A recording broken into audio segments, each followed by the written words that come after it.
ወደኔ ቀረቡ ይላል። ይህንንም ስሙን ከጥንት ጀምሮ በስውር አልተናገርኩምን? ነቢዩ እየነገረን ከሆነስ ጀምሮ በዚያ ነበርኩኝ። ይቀጥልና እንደዚህ ያለን አሁን ጌታና መንፈሱ ልከውኛል።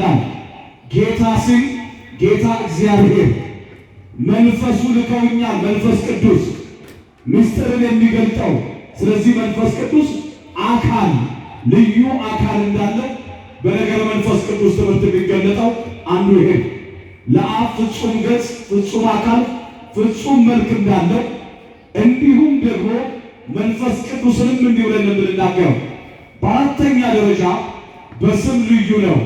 ሁሌ ምስጢረ ሥላሴ ሲነገር አብ እግዚአብሔር አብ፣ ወልድ እግዚአብሔር ወልድ፣ መንፈስ ቅዱስ እግዚአብሔር መንፈስ ቅዱስ እንላለን። በአብ ስም ወልድ አይጠራም፣ በወልድ ስም አብ አይጠራም። ያንን መጽሐፍ ቅዱስ እንደዚህ ያለ ትንቢተ ኢሳይያስ ምዕራፍ 6 ቁጥር 3 ላይ ቅዱሳን መላእክት ባለማቋረጥ የእግዚአብሔርን ክብር በተናገሩበት ሐሳብ እንዲህ በማለት ይናገራል።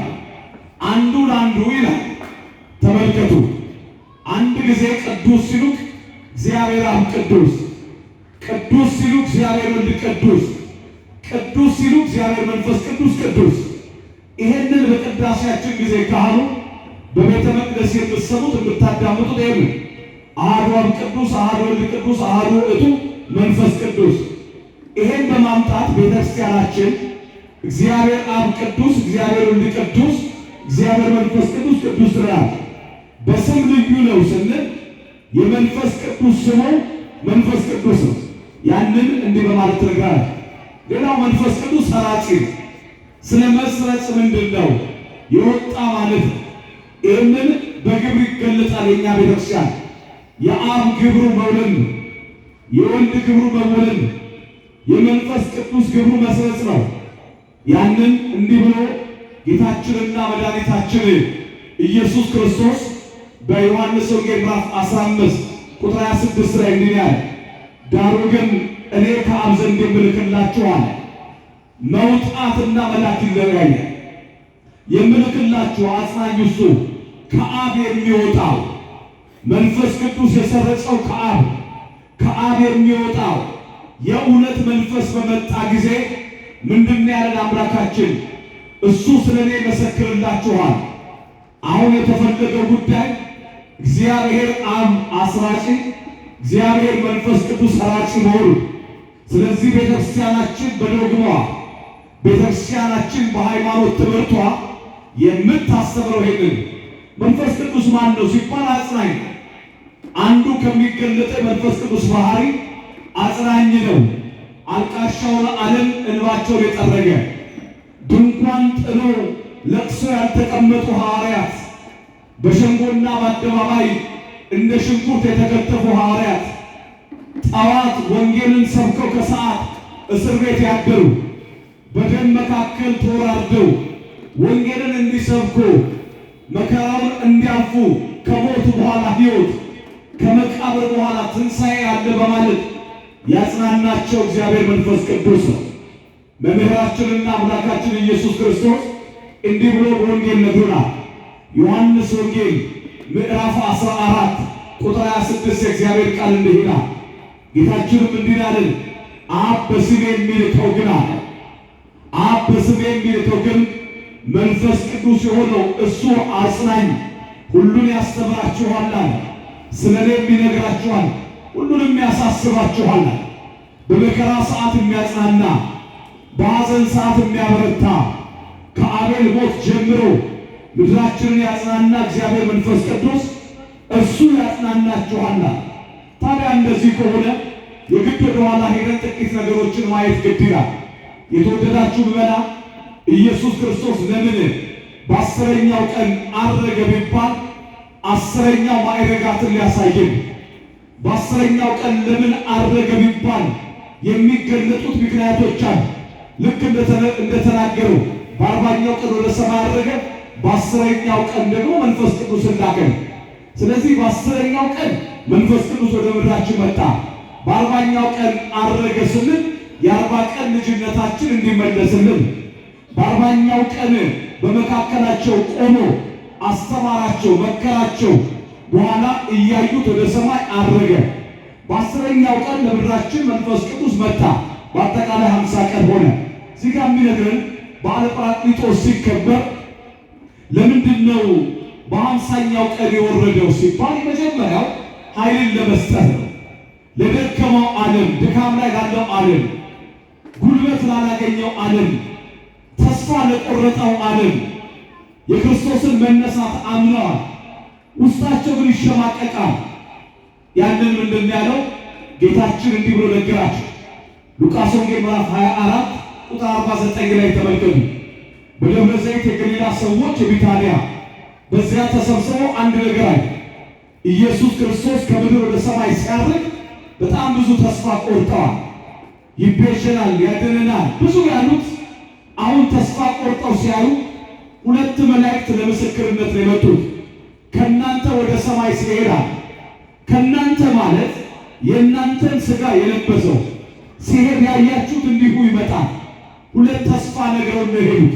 የመጀመሪያ ወደ ሰማይ መሄዱ፣ ሁለተኛ መምጣቱን። እንዲህ እንደሆነ ሁሉ ኃይልን እስከምትቀበሉ ብሎ ጌታችን በሉቃስ ወንጌል ምዕራፍ 24 ላይ ነገራቸው። አንትሙ ሰነበሩ ሀገረ ኢየሩሳሌም እስከ ትለብሱ ኃይለ እምአርያም። እናንተ ከላይ ከአርያም ከፍ ካለው ስፍራ ኃይልን እስከምትቀበሉ በኢየሩሳሌም ጸንታችሁ ቆዩ አለ። ኢየሩሳሌም የተባለችው ወላዲተ አምላክ ናት። ኢየሩሳሌም የተባለችው ቤተክርስቲያን ናት። ኢየሩሳሌም የተባለችው ሰማያዊቷን ተስፋ 4 ክፍል ይከፍላል ስለ ኢየሩሳሌም። ኃይልን እስከሚቀበሉ ነው እንዲህ ያላቸው ጌታ ሉቃስ ወንጌል ምዕራፍ 24 ቁጥር 49 ላይ ነው አባት የሰጠውን ተስፋ አለ። አባት የሰጠውን ተስፋ እኔ ልክላችኋለሁ፣ ነገር ግን ኃይልን እስከምትቀበሉ በኢየሩሳሌም ጸንታችሁ ቆዩአል። ለዚህ ነው ኢየሩሳሌም የጸና የመንፈስ ቅዱስን ኃይል ያገኛል።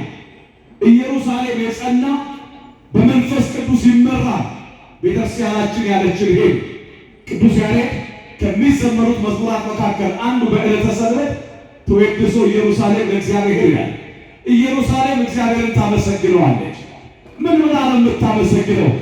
የሞትን መውጊያ ድል ያደረገው ጌታ፣ ሞትን በኃይሉ በስልጣኑ ድል ነስቶ ወደ ሰማይ ያደረገውን ጌታ እናንተም በሞት ላይ ጉልበት አላችሁ እያለች ሞት ሆይ መውጊያ ወዴት ነው እያለች ታወድሰዋለች። ስለዚህ በኢየሩሳሌም የቆዩ ኢየሩሳሌም የጸኑ ስለ ኢየሩሳሌም የተመለከቱ በሞት ደንደስ ላይ ቆመው ይዘምራሉ። ኢየሩሳሌም እግዚአብሔርን ስለምታመሰግን በምስጋና ከተማ ቆዩ ያለ። በበዓለ ሃምሳ መንፈስ ቅዱስ ለምንድን ነው የወረደው ሲባል ሐሰተኛውን ዓለም ለመውቀስ ነው። ምክንያቱም በርባን ይፈታ ክርስቶስ ይሰቀል ያለው ዓለም፣ ውሸትን እውነት አድርጎ የሚናገር ዓለም፣ ጽድቅን ኃጢአት አድርጎ የሚናገረው ዓለም፣ ቅድስና እንደ ነውር የሚቆጠርበትን ዓለም ወቃሽ ያስፈልገዋል። የእግዚአብሔር ቃል ደግሞ ይገስጻል። ነገሥታትን የሚገስጽ መኳንንትን የሚገስጽ። ይህንን በመሆኑ መጽሐፍ ቅዱስ ጌታችን መድኃኒታችን ኢየሱስ ክርስቶስ በዮሐንስ ወንጌል በምዕራፍ 16 ቁጥር 8 ላይ እንደዚህ ነው ያለ፣ እኔ ግን እውነት እነግራችኋለሁ አለ። ለባህሪ ውሸት የማይስማማው እግዚአብሔር እኔ ግን እውነት እነግራችኋለሁ፣ እኔ ብሄድ ይሻላል አለ። የተሻለ ስፍራ ሊያዘጋጅልን። ከዚህ በኋላ ምንድን ነው ያላችሁ? እኔ ብሄድ አጽናኝ ወደ እናንተ ይመጣልና፣ እኔ ግን ብሄድ እነሆ እልክላችኋለሁ። እሱ መጥቶ ስለ ኃጢአትና ስለ ጽድቅ እነሆ ስለ ፍርድ ሁሉ ይወቅሳል አለ። ማን ምን በልቡ እንደሚያስብ ማን በሕይወቱ ምን እንደሚያደርግ ስንዴውን ከእንክርዳድ ይለያልና የሚወቅስና የሚገስጻችሁ መንፈስ ቅዱስ ይመጣ።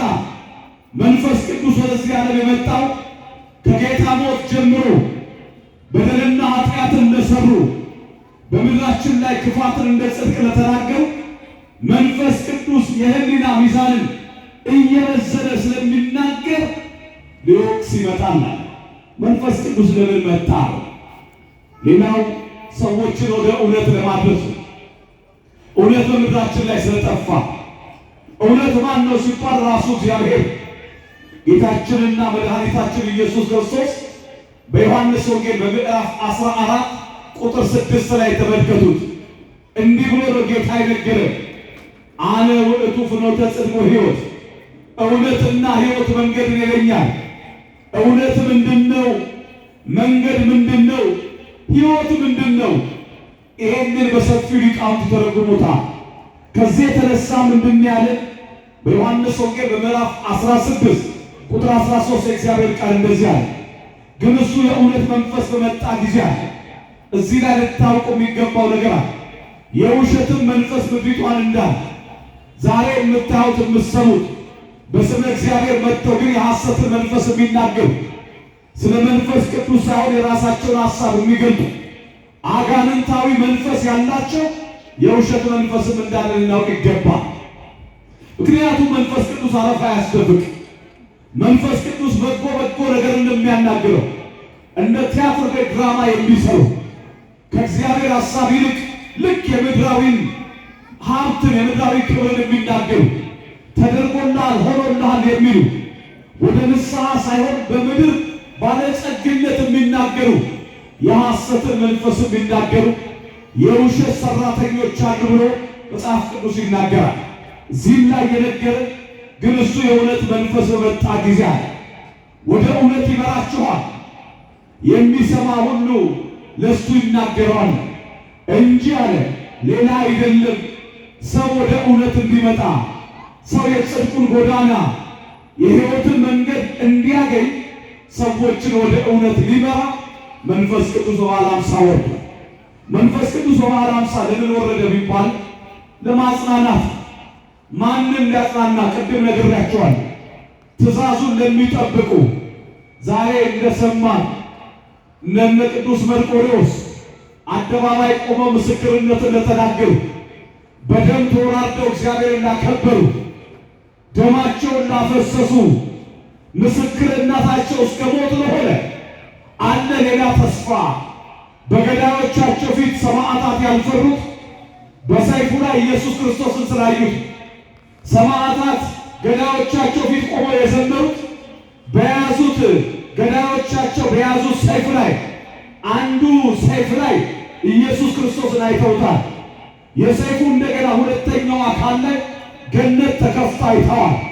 ቅዱስ ቄርሎስ የተባለ የቤተክርስቲያናችን አባት ዮሐንስ ወንጌል ምዕራፍ 10ን ሲተረጉምልን ሰማዕታት በደም ተወራርደው ተገድለው ሲሄዱ በር ሆኖ የሚቀበላቸው ክርስቶስ ነው። እንዳትፈሩ እያላቸው የምትገቡት በዚህ በርነት። ስለዚህ የቤተ ክርስቲያን በሯ ክርስቶስ ስለሆነ ትእዛዙን እንዲጠብቁ መንፈስ ቅዱስ ይሄንን ነው ያደረገው።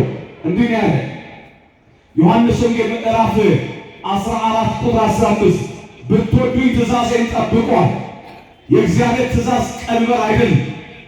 የእግዚአብሔር ትእዛዝ መከራ አይደለም። ትእዛዙ ይሄ ነው። መጽሐፍ ያለ ይህንን ነው። እኔ አብን እለምናለሁ ለዘላለምም ከእናንተ ጋር እንዲኖር ሌላ አጽናኝ አለ። የሚያጽናናውን ይሰጣችኋል። እኔ ወደ ሰማይ በሄድኩ ሰዓት የምድርን ነገር እየነገርን ሁሉ በተፈጸመ ሰዓት እኔ ባረኩ ሰዓት ወደ ሰማይ በወጣው ሰዓት ከእናንተ ጋር ሆኖ ለዘላለም የሚያጽናናችሁ እሱ መንፈስ ቅዱስ ይመጣል። ስለዚህ መንፈስ ቅዱስ አጽናኝ እንደሆነ ቤተክርስቲያናችን ትነግረናለች።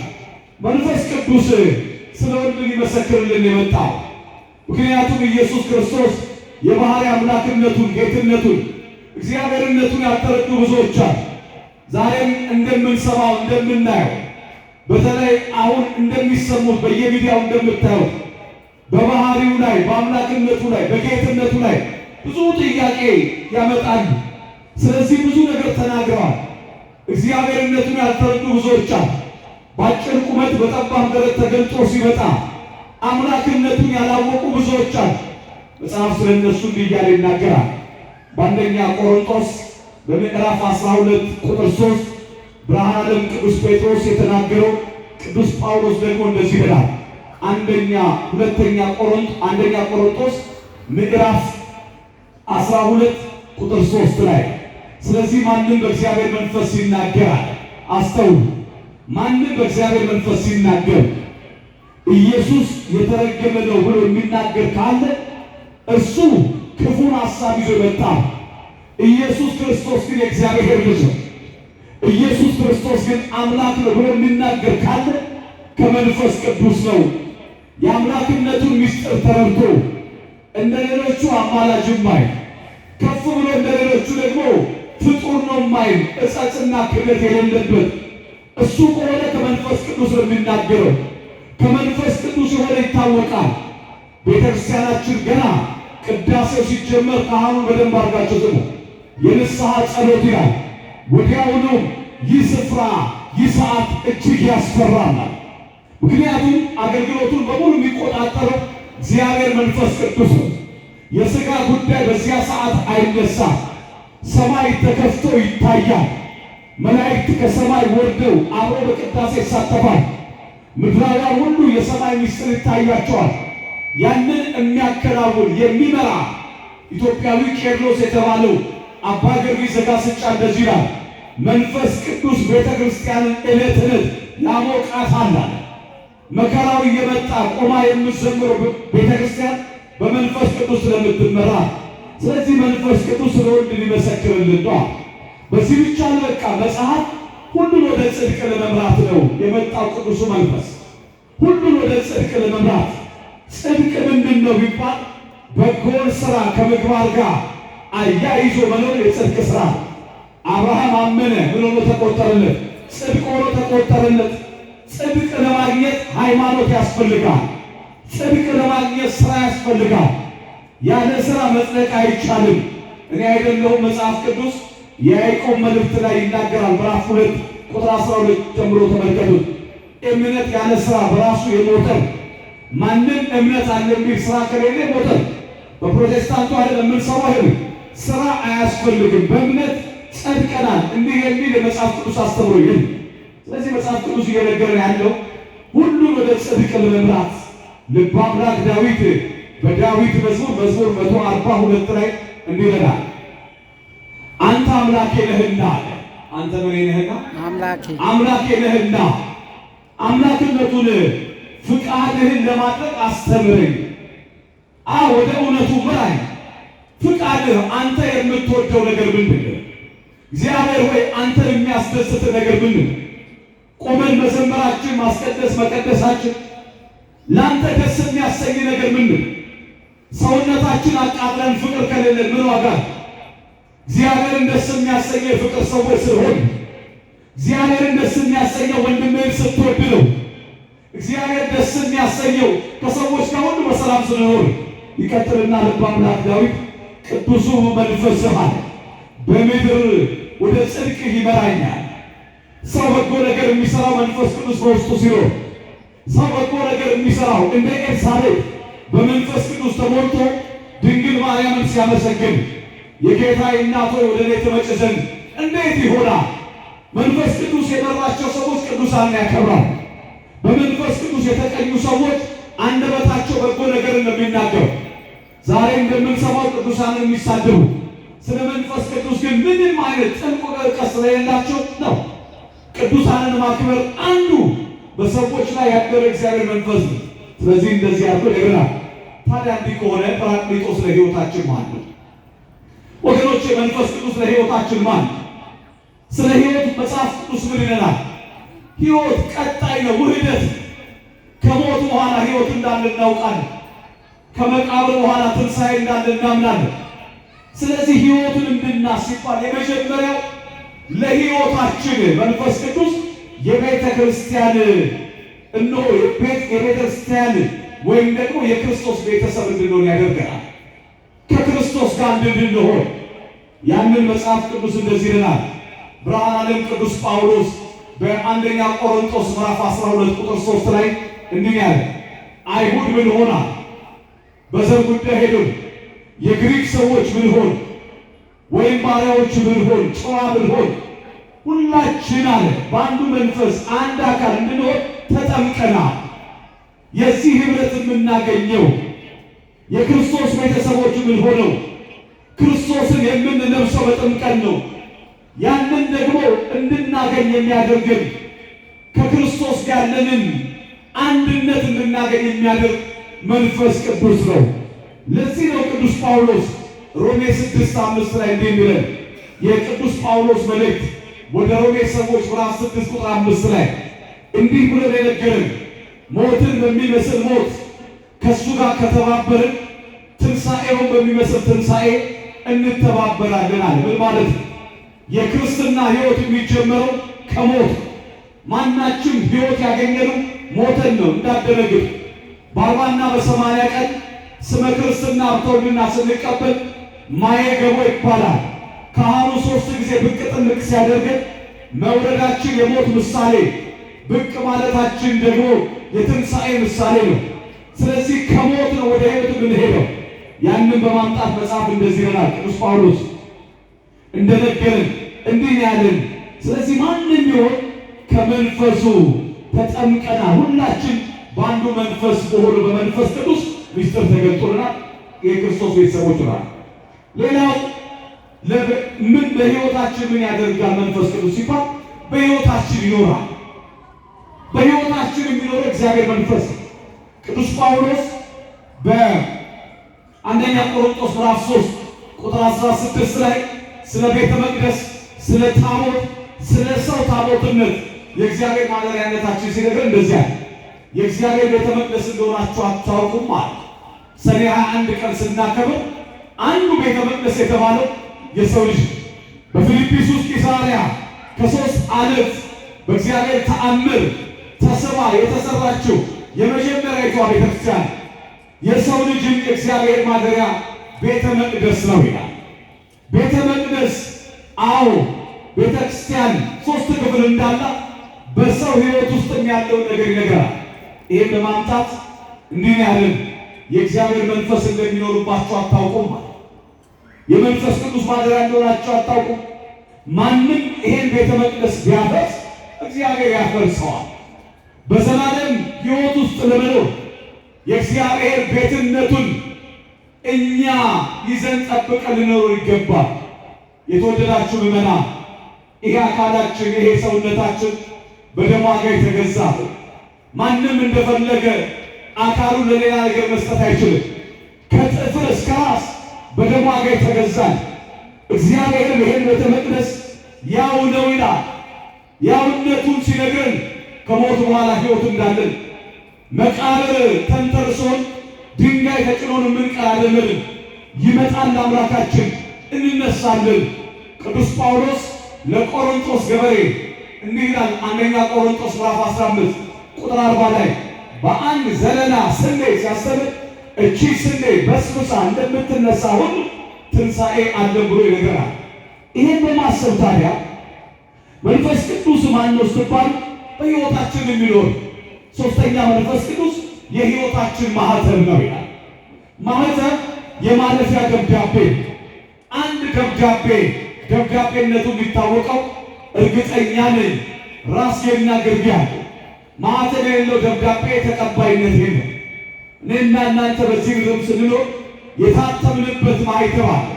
ስለዚህ ማህተም በጣም ቤተክርስቲያን በብዙ ትርጉም ታስተምረናለች።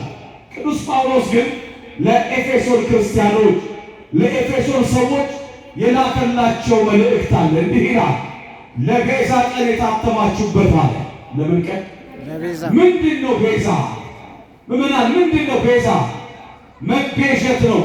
የመዳናችን ነገር እየተነገረ መገዛታችን እየነገረ ለቤዛ ቀን የታተማችሁበትን ቅዱሱን የእግዚአብሔር መንፈስ እንዳታሳዝን።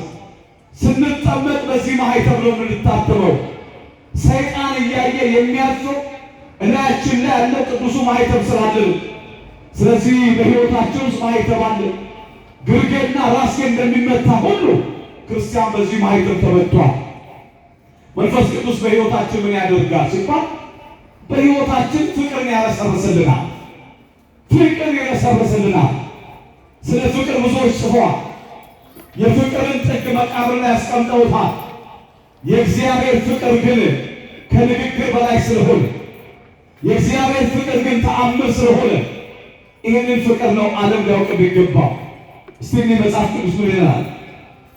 ቅዱስ ጳውሎስ ሮሜ ምዕራፍ 5 ቁጥር 5 ላይ እንዲህ ይላል፣ በተሰጠን አለ በመንፈስ ቅዱስ የእግዚአብሔር ፍቅር በልባችን ፈሰሰ፣ ተስፋ የማያሳፍረንም አለ። የሚደረግልን ነገር በውስጣችን እንደ ጅረት ውሃ የሚፈሰው ፍቅር የተባለውን የምንገልጠው የመንፈስ ቅዱስ ማደሪያ ውስጥ እንደሆነ፣ ስለዚህ መንፈስ ቅዱስ በውስጣችን ሲፈሳል ልክ በጅረት ወደ ታች ውሃ እንደሚፈሰው ሁሉ የሰው መገለጫው ጅረት የተባለው ፍቅር ያንን የምናገኘው በተሰጠን በመንፈስ ቅዱስ መኖራችን ሲገለጥ። ታዲያ መንፈስ ቅዱስ በሕይወታችን ማን ነው? አሁን ስንል በጸሎት እንድንኖር ጸሎት እንድንጸልይ የሚያደርገን የሚረዳ እግዚአብሔር መንፈስ ቅዱስ ነው። የተወደዳችሁ ምእመናን በዚህ እንግዲህ ያላችሁላችሁ ጸሎት ከእግዚአብሔር ጋር የምንገናኝበት። የሚጸልይ ሰው በሞገስ ይሞላል። የሚጸልይ ሰው በክብር ይሞላል። ጸሎት አይቻልም የተባለውን ያስችላል። ጸሎት ለእግዚአብሔር የሚሰጥ ነገር ከእግዚአብሔር ጋር የምንገናኝበት። እንዲያውም የእኛ ቤተክርስቲያን ሊቃውንት ጸሎት ለእግዚአብሔር ምግቡ ነው ይላል። ቅዱስ ዮሐንስ አፈወርቅ የማይጸልይ ሰው ትዕቢተኛ፣ የማይጸልይ ሰው ጠዋት ሲነሳ አይኖቹ ሲያይ ተመስገን የማይል ሰው፣ ሲመሽ ተመስገን የማይል ሰው፣ ምስጋናን የማያውቅ ሰው ትዕቢተኛ። ስለተደረገልን ብቻ ሳይሆን ስላልተደረገልን ሁሉ ማንም ማመስገን አለበት እግዚአብሔርን። ቀን ጨለማ ቢሆንባችሁ ብርሃን እንዳለ ተመልከቱ። አንድ ቀን የሚባለው 12 ሰዓት ፀሐይ፣ 12 ሰዓት ጨረቃ። ዛሬም ለጨለማ አይቀርም፣ ነገ ይነጋል። እንዳጣችሁ አትቀሩም፣ ታገኛላችሁ። ሰው በእግዚአብሔር ላይ ተስፋ ሊቆርጥ አይገባም። የተደገፍናቸው ሰዎች ሁሉ ሸምበቆ ናቸው። ብርቱ አለት ማን ብቻ ነው? እግዚአብሔር ነው። መጽሐፍ እያለን ያለው ይሄ እንዴት እንደምንጸልይ አንብቡት። ቅዱስ ጳውሎስ ሮሜ 8 ላይ እንዲሁ መንፈስ ድካማችን ያግዘናል፣ እንዴት እንደምንጸልይ እንዲገባ እናውቅ ዘንድ መንፈስ ቅዱስ አለ በማይናገር መቃተት እለት ሰዎችን እንዲበረቱ፣ ሰዎችን ከክብር ወደ ክብር እንዲሄድ ለምን ትተኛለህ ብሎ የሚቀሰቀስ መንፈስ ቅዱስ በእግዚአብሔር ፊት ያለውን ሞገስ እግዚአብሔር ነው። እርሱም ያንን እንድናገኝ የጸሎት ሰዎች እንድንሆን። ጸሎት ጨለማውን ብርሃን ያደርጋል። ጸሎት ሸለቆን ይሞላል። ጸሎት ከእግዚአብሔር ጋር ያገናኛል። የሚጸልይ ሰው ባለሙሉ ሞገስ፣ የሚጸልይ ሰው ባለሙሉ አንደበት ነው። መንፈስ ቅዱስ የወረደው ለዚህ። መንፈስ ቅዱስ ለሕይወታችን ማን ነው ሲባል ከሞት ለዘላለም ሕይወት ያስነሳናል። ይህንን መጽሐፍ ቅዱስ እንደዚህ ይላል። ብርሃነ ዓለም ቅዱስ ጳውሎስ ሮሜ ምዕራፍ 8 ቁጥር 11 ነው። ነገር ግን ኢየሱስን ከሙታን ያስነሳው የእርሱ መንፈስ በእናንተ ይኖር ዘንድ ክርስቶስ ኢየሱስ ከሙታን ያስነሳው እሱ በእናንተ በሚኖሩ በመንፈሱ ለሚሞቱ ሰዎች ደግሞ ሕይወትን ይሰጣቸዋል። ንስሐ ማለት ዓለም ላይ በምንሰራው በደል በምንሰራው ኃጢአት ንስሐ ሕይወት እንደሆነ፣ ንስሐ ረፍት እንደሆነ፣ ንስሐ እስካልካሉ ድረስ መንፈስ ቅዱስ እንደማይለየን የንስሐ ተንሣኤ ልቦና እንዳለ የሚያደርግ እግዚአብሔር መንፈስ ቅዱስ ነው። ታዲያ ለእኛ እንደዚህ ከሆነ ጰራቅሊጦስ ለቤተ ክርስቲያን ምን አለ? በመንፈስ ቅዱስ ለቤተ ክርስቲያን መጀመሪያ ዳግም የተወለደችበት እኛም የምንወለድበት በእውነት መጽሐፍ የሚለን ሁለት ነገሮችን ነው። የሰው ልጅ ሁለት ልደት አለ። አንደኛው በ40 እና በ80 ቀን መወለድ፣ ሁለተኛው ደግሞ ከእናትና ከአባት መወለድ። በዚህ ትምህርት ላይ ጌታችን መድኃኒታችን ኢየሱስ ክርስቶስ የሰው ልጆችን የዳግም ልደት ሲነግረን እንዲህ ያለን የሕግ መምህርና አለቃ ለነበረው ለኒቆዲሞስ ሲነግረው ኢየሱስ ክርስቶስ መለሶ እንዲህ አለ፣ እውነት እውነት እልሃለሁ ሰው ከውሃና ከመንፈስ ቅዱስ ካልተወለደ በቀር ወደ እግዚአብሔር መንግሥት ሊገባ አይችልም። ስለዚህ ልደታችን የሚረጋገጥበት ያንን ነው ሌላው መንፈስ ቅዱስ ለቤተ ክርስቲያን ለአምልኮተ እግዚአብሔር እንድንነሳሳ ያደርጋል። የሚዘመረው የሚቀደሰው የሚሰበከው እንደ ሥጋ ሐሳብ አይደለም። እኛ ቤተ ክርስቲያን ውሃ እየተጠጣ ወንጌል አይሰበክም። ውሃ እየተጠጣ ቅዳሴ አይቀደስም። ከዚህ ሁሉ ተለይቶ ሰው በመንፈስ ቅዱስ ተሞልቶ እግዚአብሔርን ማመስገን የሙላት ምንጭ ላይ ስለቆምን የሚጠማን የሚቸግረን ረሃብና መጠማት በቅዳሴያችን ሰዓት ወንጌል እየተሰበከ ቢሆን ከማይነጥበው ቃል እየጠጣን ስለሆነ ጥማት የለም። መጽሐፍ ቅዱስ እንደዚህ ይላል። ፊልጵስዩስ ምዕራፍ 3 ቁጥር 3 እዩት። እኛ በመንፈስ እግዚአብሔር የምናመልካል አምልኮታችንን በመንፈስ ቅዱስ ምስጢር እንደሆነ እዩ። በክርስቶስም ኢየሱስ የምንመካ በሥጋ የማንመካ እኛ የተገረዝን።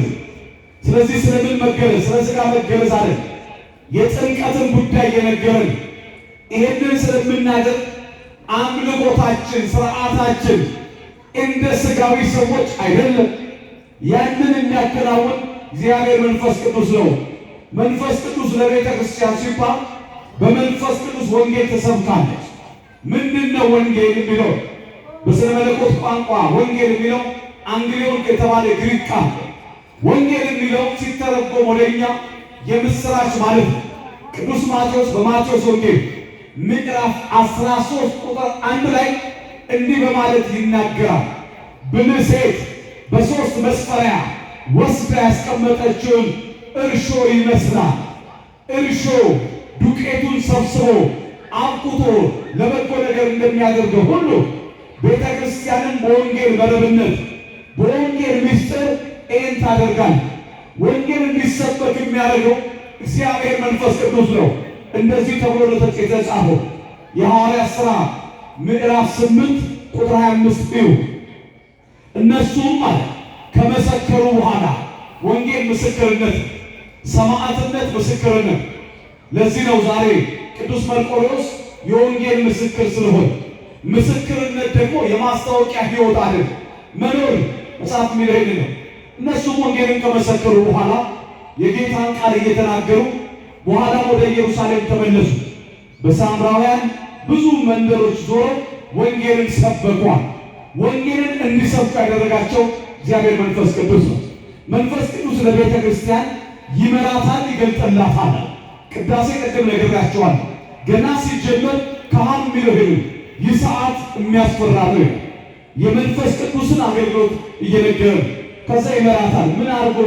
ቅዱስ ጳውሎስ በአንደኛ ጢሞቴዎስ ምዕራፍ 4 ቁጥር 1 ላይ እንዲህ ያለ መንፈስ ግን በግልጥና በኋለኛው ዘመን አንዳንድ የሚያስቱ አለ። እንደ ዛሬ ማለት አንዳንድ የሚያስቱ መናፍስትን ሳቢዎች በየአዳራሽ የምንሰማው የውሸት ትምህርት የሚናገሩ ግብዝነት፣ ከአጋንንት የተሰጠ ትምህርት፣ ታቦትን መስደብ የአጋንንት ትምህርት፣ ድንግል ማርያምን መተቸት የአጋንንት ትምህርት፣ ቤተ ክርስቲያንን መንቀፍ የአጋንንት ትምህርት።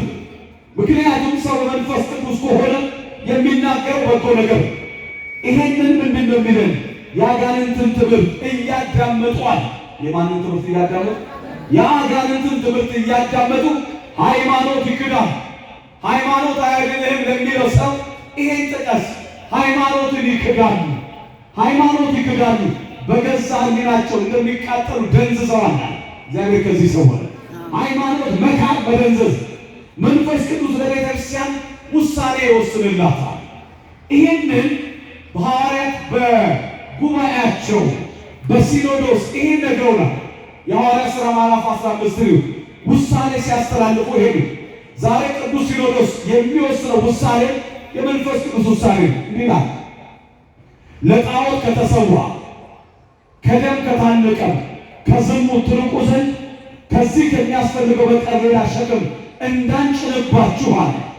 እኛና መንፈስ ቅዱስ ፈቅደናል። እኛና መንፈስ ቅዱስ ቤተ ክርስቲያን መሪዋ፣ ቤተ ክርስቲያን መልእክቷ ይሄ ስለሆነ ታዲያ እንዲህ ከሆነ አሁን ለምንድን ነው ሰዎች በአደባባይ መንፈስ ቅዱስ የሰረጸው ከወልድ ነው የሚሉት? መንፈስ ቅዱስ የሰረጸው ከአብ መጽሐፍ እንዲህ ይላል። ይሄን ቤተክርስቲያን በጸሎተ ሃይማኖት ላይ ትነግረናለች። ጸሎተ ሃይማኖት ስትጸልዩም ታገኙታላችሁ። መጽሐፍ እንደተናገረው የሰረጸው ከአብ ነው። ምክንያቱም የሚለን እኔ እሄዳለሁ ከአብ የሚወጣው ከማን የሚወጣው?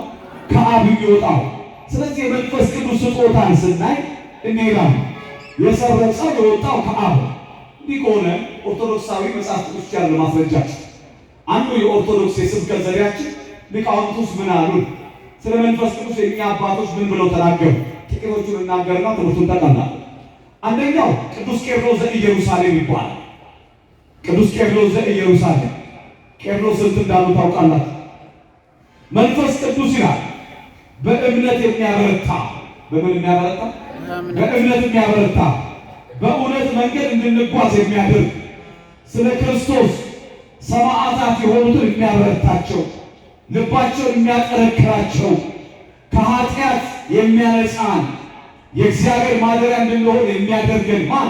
መንፈስ ቅዱስ። ያለ መንፈስ ቅዱስ ማንም ቢሆን መንፈሳዊ ሕይወቱ ጣፋጭ አይሆን። መንፈሳዊ ሕይወታችን ጣፋጭ የሚሆነው ይሄ።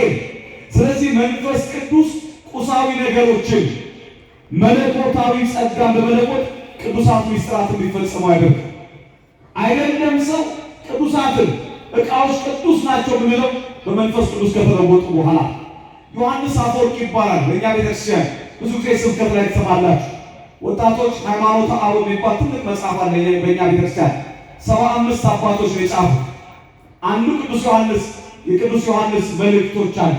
እንደዚህ ያለ መንፈስ ቅዱስ በእኛ ድሮ የእግዚአብሔር ቤተ መቅደስ አድርጎ እውነተኛ አምልኮ ለእግዚአብሔር ማቅረብ እንድንችል ያደርገናል።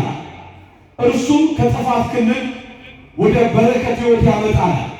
መንፈስ ቅዱስ ከክርስቶስ ጋር እንድንተባበር ከመለኮታዊ ባህሪ ጸጋ ተካፋዮች እንድንሆን ያደርገናል።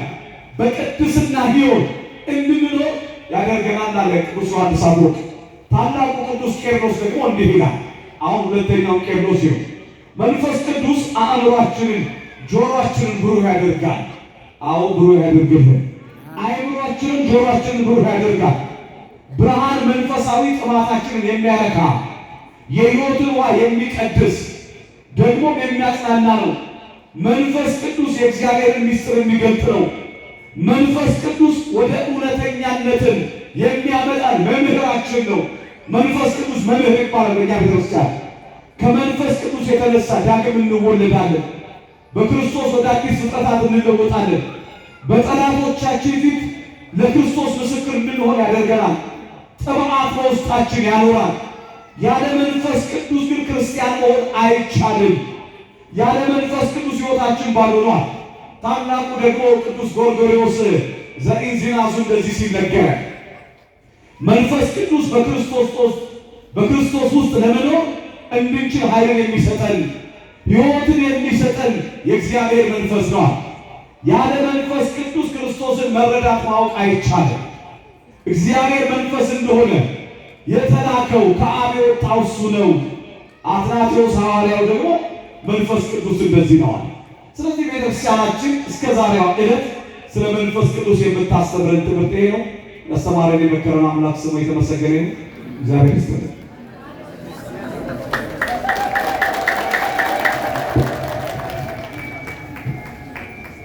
እሺ መከረን ያስተማረን መምህራችን